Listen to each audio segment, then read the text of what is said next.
дуруд бар шумо бинандагони азиз, барномаи Ахбори Озодӣ бо хабарҳои тозаи Тоҷикистону ҷаҳон пешкаши шумо мешавад. Имрӯз 29 апрел аст ва ҳоло таваҷҷӯҳ кунед ба сархати мавзӯъҳои рӯз. низое ки бо сангзанӣ дар марзи Тоҷикистону Қирғизистон рӯзи гузашта оғоз ёфт, бо тирпарронӣ ва афзоиши маҷруҳон идома дорад. гап мезанад. хонаводаи дар ноҳияи восеъ аз мушзурии кормандони комиссарияти ҳарбӣ ба додситони низомӣ шикоят карданд. ва ҳамчунин аз таҳияи замима барои тоату ибодат мегӯем ки дар моҳи рамазон мушкили намозгузоронро осон мекунад. муноқишаи ахир дар марзи Тоҷикистон ва Қирғизистон ки бо сангзанӣ дар назди пойгоҳи обтақсимкунӣ деҳаи хоҷаи аълои Исфара ва кӯктоши бодкан шурӯъ шуд, ду кишварро дар ҳолати низои амиқтар рӯбарӯ кардааст. тибқи гузоришҳои расида, дасти кам 2 сокини ҷамоати Чоркӯ аз тири силоҳ маҷрӯҳ гардиданд. расонаҳои Қирғизистон низ аз захмӣ шудани як шаҳрванди ин кишвар хабар доданд. ҷанҷоли дирӯза баъд аз он оғоз шуд ки Тоҷикистон хост дар наздикии маркази тақсими об дурбинҳои назоратӣ насб кунад. ҷузъиёти охирро аз мулораҷаб Юсуфӣ ва Амриддин Олимов мешунавем. дафтари матбуотии нерӯҳои марзбонии Тоҷикистон расман тасдиқ кард ки миёни сарҳадбонони тоҷику қирғиз тирпарронӣ сар задааст. дар изҳороти ин ниҳод гуфта мешавад ки 29 апрел соати 13:05 дар мавзеи обтақсимкунӣ галавной воқеъ дар болои дарёи Исфара ва дар ҳудуди деҳаи хоҷаи аълои ҷамоати Чоркӯи шаҳри Исфара низомиёни ҷумҳурии Қирғизистон ба сӯи сарҳадбонони Тоҷикистон оташ кушоданд. дар изҳороти нерӯҳои марзбонии Тоҷикистон ҷониби Қирғизистон ба он муттаҳам мешавад ки худсарона бандҳои созишномаи қаблан мувофиқашудаи дуҷониба бо Тоҷикистонро вайрон намуда нақшаи забти нуқтаи обтақсимкунии галавнойро дорад. мақомоти Қирғизистон ҳанӯз ин иттилоъро шарҳ надоданд, вале рӯзи 28 апрел дар сар задани Муноқиша ва сангандозӣ ҷониби Тоҷикистонро гунаҳкор карданд. ҳамзамон ҳар ду тараф мегӯянд дар муноқишаи ду рӯзи ахир аз ҳар ду тараф захмиҳо ҳастанд. ҷониби Тоҷикистон теъдоди захмиҳоро 7 нафар гуфтааст. ба гуфтаи нерӯҳои марзбонӣ 2 нафари онҳо аз тири силоҳ захмдор шуданд ва вазъи як нафарашон вазнин аст. ҷониби Қирғизистон ҳам гуфт 4 шаҳрванди ин кишвар дар муноқишаҳои ахир захмдор шуданд ки як нафари онҳо аз тири силоҳ маҷрӯҳ шудааст. дар шабакаҳои иҷтимоӣ аз ирсоли нерӯҳои иловагӣ ба марз дида мешавад, вале як намояндаи неҳодҳои қудратии Тоҷикистон ин хабарро рад карда гуфт дар Исфара нерӯҳои кофӣ ҳастанд ва дар сурати сар задани нооромӣ ба марз фиристода мешаванд. бино ба хабарҳо ҳоло мақомоти ду кишвар талош доранд вазъиятро ба эътидол оранд. мулораҷаб Юсуфӣ, Амриддин Олимов, Озодӣ, Душанбе. шумо гузориши мулораҷаб Юсуфиро тамошо кардед ва ҳамкори дигари мо Фарзон Муҳаммадӣ ҳамин лаҳзаҳо дар бемористони марказии шаҳри Исфара қарор дорад ки захмиёнро аз минтақаи марзӣ ба ҳамин ҷо оварданд. аммо тавре дида мешавад наворбардорӣ барои ҳамкори мо осон набуд.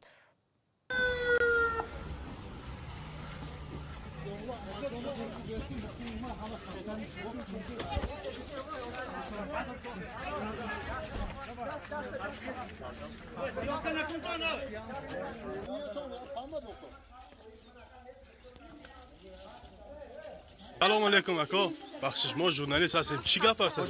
ягон гап нест. чон кунтоби вақте мегапоми. дуруст. шумо ному насабатонро гӯед або? Масуд Суроҷиддин. хуб, инҷа барои чӣ омадед би беморхона? Сачи акома он қарозо тез дадааст. территорияи худи тоҷик ба даруни авлиш ба практически. кай ин ҳодиса шудааст? Саҳри. ҳозир вазъияташон чӣ хел аст? Вазъияташ хеле мӯътадил. гап мезанад? Гап мезанад. кай бояд аз инҷа мураххас ҷавоб шавад? ному насабашон чи ҳамон бемора? Ҳамакуб Оқилҷон.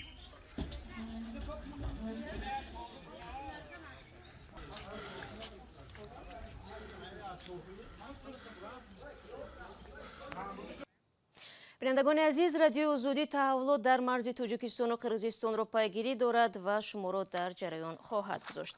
ман барномаро идома медиҳам. расо як соли пеш дар ҳамин рӯзҳо мақомоти Тоҷикистон вуҷуди вируси COVID-19 дар ҳудуди кишварро эътироф карданд. хабарнигорони радиои Озодӣ дар арафаи солгарди санаи мазкур як силсила гузоришҳоро омода намуданд ва пораи аз онро ҳоло ҳамроҳ бо шумо тамошо мекунем.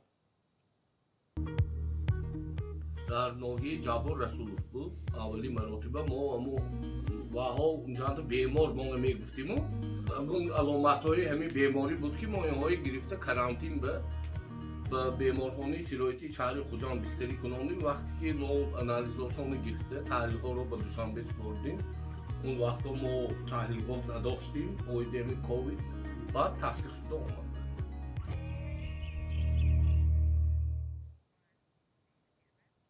خاطررسان میکنم که مطالب همکاران ما به همین زودی ها در وبسایت و ازودی ویدیو یوتیوب نشر می شود. در واشنگتن اکثر مسجدها در ماه رمضان باز است، اما بنابر محدودیت ها کفالت نیست که به همه نمازگزاران در مسجد جای برای عبادت می رسد. ولی برنامه یا ضمیمه های نو در تلفن می تواند این مشکل را برای نمازگزاران آسان کند. چطور در این گزارشی همکاران ما ببینید. اکثر مسلمانان می‌خواهند به مسجد برگردند و در این ماه مقدس برای مسلمانان در نماز با جماعت اشتراک کنند. اما به دلیل محدودیت‌های مربوط به پاندemia و از معیار مقرر کرده مقامات بیشتر قبول نکردن نمازگزاران، مسئولین مسجدها وادار شدند ایجاد کاری کنند. ما دو نماز داریم، یکی در حال پس از نماز خفتن، دیگری تقریبا ساعت 11 شب. در این شرایط محدودیت‌ها، مسجدها از فناوری‌های نو استفاده می‌کنند و ثبت نام آنلاینی و موبیلی را به راه مانده‌اند. خدا را شکر که مسجد ما کلان است و برای 1000 نفر جای دارد. حالا اینجا در هر نماز 200 نفر شرکت می‌کند. این اولین ثبت نام است. در مسجد الرحمه ضمیمه با نام سمارت جماعت استفاده می‌شود که به معنای جماعت هوشمند است. توسط این برنامه خواهشمندان می توانند از طریق تلفن خود شمار نمازگزاران را در مسجد معین کنند و یا برای عبادت جای خالی جستجو نمایند. ما می‌خواستیم ضمیمه در سطح حرفه‌ای تهیه و به مردم پیشنهاد کنیم. این ضمیمه به مردم رایگان خدمت می‌کنند. مردم هم مجبور نمی‌شود برای آمدن به مسجد بیهوده وقت و پول صرف کند. ضمیمه یا برنامه دیگری که آن در تمام مسجدهای آمریکا استفاده می‌شود، این مسجد اپ است. این ضمیمه هم مثل برنامه جماعت هوشمند میباشد. ضمیمه های مذکور در دوره پاندمی کرونا ویروس برای بخطری در مسجدها ساخته و فعال شدند. همه میتواند برنامه را در تلفن خود پیوست کند و توسط آن برای خود مسجد جستجو و پیدا کند. با فناوری های مثل این ضمیمه ها، مسجدها در ایالات متحده آمریکا می توانند از تجمع مردم زیاد هنگام نمازگزاری و خطر سرایت یابی و کووید 19 جلوگیری کنند.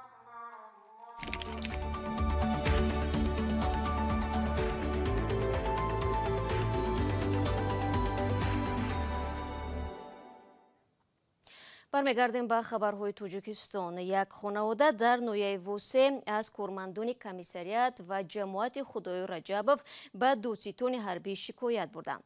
آنها ادعا دارند که 3 روز پیش به هنگام جلب مجبوری فرزند این اویلا برتیش زیر مشت و لگد قرار گرفتند. ولی در کمیسریات حربی این ادعا را در صحبت با محمود جان رحمتزاده رد کردند.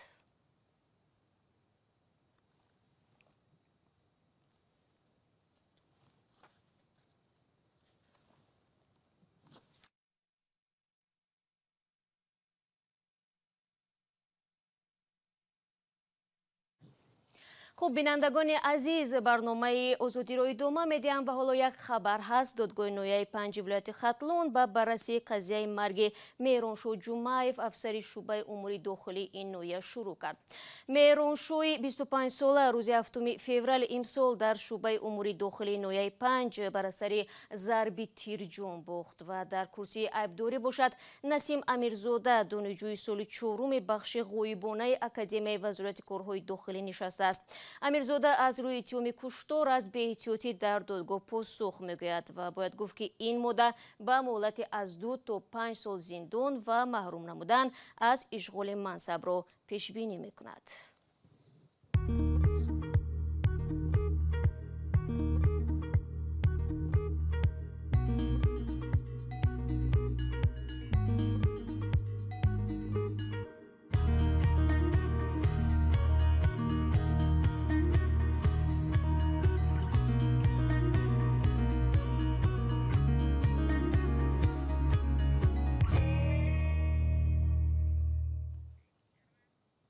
бинандагони азиз, ахиран раиси ҷумҳурии Тоҷикистон хабар дод ки дар 5 соли ахир донишмандони кишоварзи тоҷик 87 нави дарахтҳо ва зироати ҳосилхезро ба даст оварданд.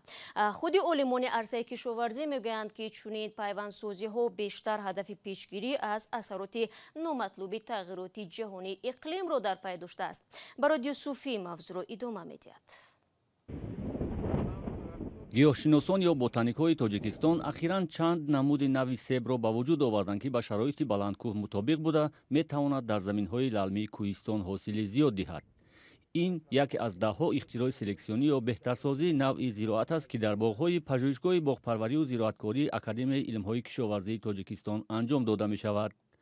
олимони тоҷик дар 5 соли ахир 87 навъи нави растаниҳоро парвариш карданд ки ба хок ва обу ҳавои Тоҷикистон мутобиқ буда ҳосили бештар ва беҳтар медиҳанд. тақрибан ними ин дастовардҳо ба кормандони озмоишгоҳи Академияи илмҳои кишоварзии Тоҷикистон тааллуқ дорад. ҳадаф аз эҷоди навъҳои нави дарахту буттаҳо ҳамчунин даст ёфтан ба зотҳои беҳтари растаниҳо номида мешавад. вақте ки нав офарида мешавад, нуқтаҳои асосӣ бояд ба назар гирифта шавад. ба шароити иқлими ҷумҳуриямон бояд мутобиқ бошад. таъминан боз бо ҳамон мавзеъҳое ки дар он ҷо ба парвариши ин ё он дарахти мевадиҳанда бошад, зироати сабзавотӣ бошад ё картошка мувофиқ бошад. зеро ки бубинед ҳозир мо дар сатҳи 920 метр аз сатҳи бар агар ҷойгир бошем, тасаввур кунед ки дар баландии 2500 метр оё ҳамин нав парвариш карда мешавад ё не? гармиҳои ғайримунтазираи зимистонӣ, сардиҳои баҳор ва серборишӣ дар тобистон солҳои ахир ҳосили аксари дарахтони мевадиҳандаро нобуд мекунад. пажӯҳишгоҳи боғпарварӣ ва зироаткорӣ дар ноҳияи Файзобод ду пойгоҳи озмоишии парвариши дарахту зироатҳоро дорад ки яке дар баландии 1500 метр ва дуввумин дар баландии 2500 метр аз сатҳи бар ҷойгир аст. ҳамчун навъҳои оли мо дар озмоиш қарор дода истодаем ба монанди нави айдарет, камспур, фуҷи, ин ки чунон ки дар минтақаи поёнӣ ҳаминҷа таҳти омӯзиш қарор доранд. нави аз беруни кишвар оварда шударо онҳо дар тагпайвандҳои қадпаст ба монанди тагпайванди М166 пайванд гузаронда шудааст. ҳоло дар ин пойгоҳ 90 навъи чаҳормағз, 25 навъи себ ва чандин навъҳои ноку гелос ва дигар дарахтони мевадиҳанда парвариш ва озмоиш мешавад. файзободӣ, хӯрамӣ, чаҳормағзи қоғатӣ мегӯем дар инҷа ки пӯчоқ надорад ва мағзаш бисёр пушташтунук дар инҷа хел ҳамино дар ми стансия ихтироъ шудаанд аз тарафи олимон. мана масалан дар стансия парвариш меёбад навъҳои чаҳормағзе ки як моҳ дертар аз чаҳормағзҳои тагҷоӣ бедор мешаванд. ин чӣ афзалият дорад? масалан агар ин чаҳормағзҳо қариб ҳамасола агар аз таъсири хунукии баҳоронӣ ки барфу ҷола меборад дар манотиқи мо зарар бинанд, ино аз ҳамаи офатҳо эмин мемонанд. баъди ҳама гузаштани ҳамаи ҳамин офатҳои табиӣ баъд барг мекунанд. мана дар мисоле ки дар пеш мо ҳам чаҳормағз ҳастай. дигар чаҳормағзҳо ҳама барг мева кардаган, ҳозир ин дар ҳолати оромӣ ҳастай. олимон мегӯянд бозёфтаи онҳо набояд ҳамчун дасткорӣ дар таркиби ирсии растаниҳо ё ҷмо дониста шавад, зеро онҳо ҳамаи тозакориҳоро бо роҳи пайванди навъҳо амалӣ мекунанд то ба зотҳои беҳтаре даст ёбанд. вақти барнома ахбори озодӣ инҷо ба поён мерасад. фардо ҳамаи шумо азёнро бо хабарҳои нав дар ҳамин ҷо мунтазир хоҳем буд. худро эҳтиёт кунед ва худо нигаҳдори ҳар якшон.